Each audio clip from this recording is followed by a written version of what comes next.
भीम का अहंकार। दोस्तों, भीम को यह अभिमान हो गया था कि संसार में मुझसे अधिक बलवान कोई और नहीं है। 100 हाथियों का बल है उसमें, उसे कोई परास्त नहीं कर सकता। और भगवान अपने सेवक में किसी भी प्रकार का अभिमान रहने नहीं देते।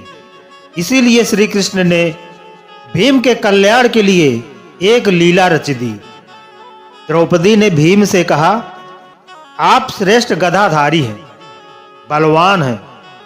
आप गंधमादन पर्वत से दिव्य वृक्ष के दिव्य पुष्प लाकर दें। मुझे अपनी बेड़ी में सजाने हैं। आप समर्थ है, ला सकते हैं, लाकर देंगे ना दिव्य कमल पुष्प। भीम द्रौपदी के आग्रह को टाल नहीं सके।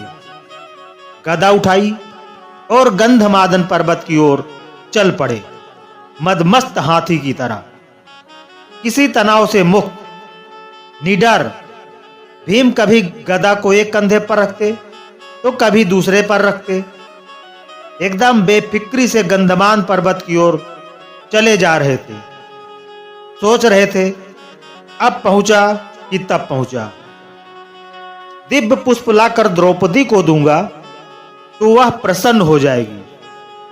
लेकिन अचानक उनके बढ़ते कदम रुक गए। देखा, एक वृद्ध लाचार और कमजोर बानर मार्ग के एक बड़े पत्थर पर बैठा है। उसने अपनी पूंछ आगे के उस पत्थर तक बिछा रखी है जिससे रास्ता रुक गया है। पूंछ हटाए बिना आगे नहीं बढ़ा जा सकता, अर्थात उस बानर से अपनी पूंछ से मार्ग रोक रखा था। और कोई भी बलवान व्यक्ति किसी को लांग कर मार्ग नहीं बनाता, बल्कि मार्ग की बाधा को हटाकर आगे बढ़ता है। बलवान व्यक्ति बाधा सहन नहीं कर सकता, या तो वह बाधा स्वयं हटाता है या उस बाधा को ही मिटा देता है। इसलिए भीम भी रुक गए। जब मद, अहंकार और शक्ति बढ़ जाती है तो आदमी अपने आप को आकाश को छूता हुआ समझता है।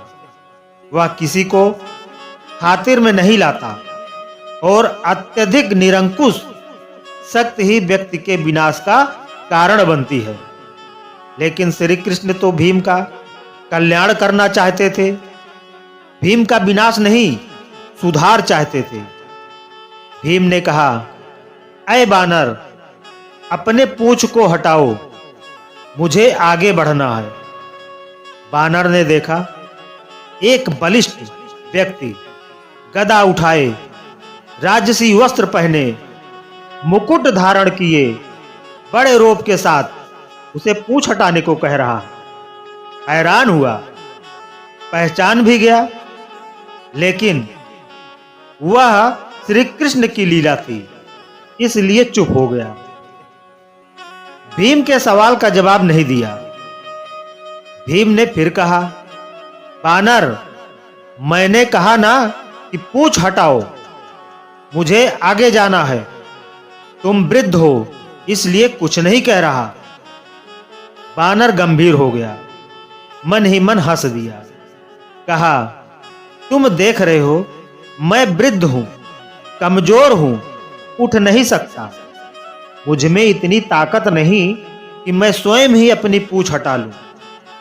तुम ही कष्ट करो, मेरी पूंछ थोड़ी इधर सरका दो और आगे निकल जाओ।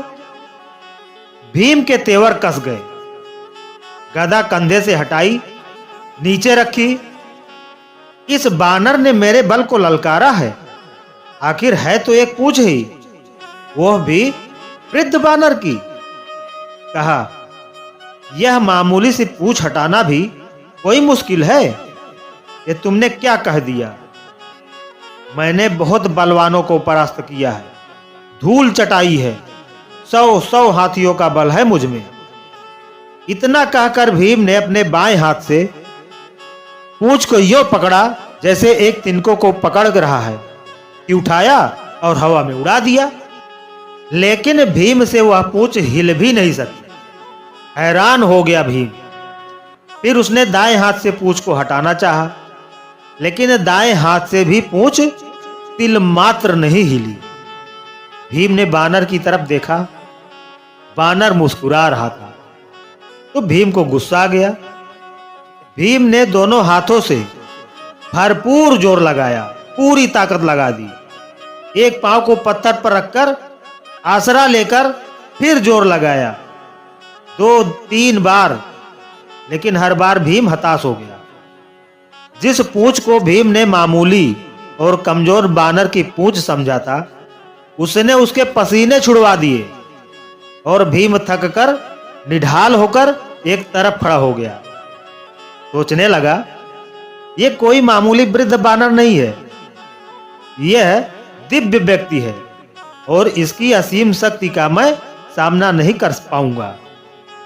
विनम्र और झुका हुआ व्यक्ति ही कुछ पाता है, अकड़ उसे ले डूबती है।